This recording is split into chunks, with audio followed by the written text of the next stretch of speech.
मुस्लिम ममालिक का एहतजाज रंग ले आया। स्वीडन हुकूमत का कुरान पाक की बेहुरमती को गैर कानूनी करार देने पर गौर। स्वीडन हुकूमत का कुरान पाक की बेहुरमती को गैर कानूनी करार देने पर गौर शुरू कर दिया।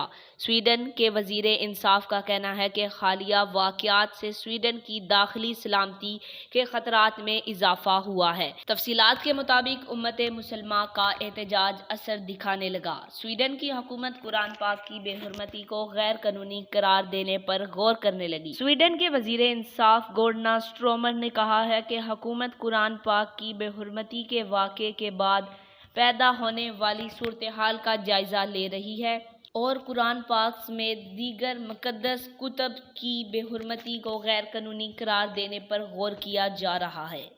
गोर्डना स्ट्रोमर ने कहा था कि हालिया वाक़यात से स्वीडन की दाखिली सलामती के खतरात में इजाफा हुआ है। याद रहे, कुरान पाक की बेहुरमती के शर्मनाक वाक़े पर पाकिस्तान में स्वीडन के सिफारत खाने की जानिब से अपनी हुकूमत का बयान ट्विटर पर जारी किया था, जिसमें कहा गया था कि स्वीडन हुकूमत इस्लामोफोबिया पर मबनी इस अमल को सख्ती से मुस्तरद करती है। स्वीडिश हुकूमत ने वाक़े मुकम्मल लातल्की का इज़हार करते हुए कहा था कि ये वाक़या हमारी हुकूमत का मौक़िफ़ वाज़िया नहीं करता है।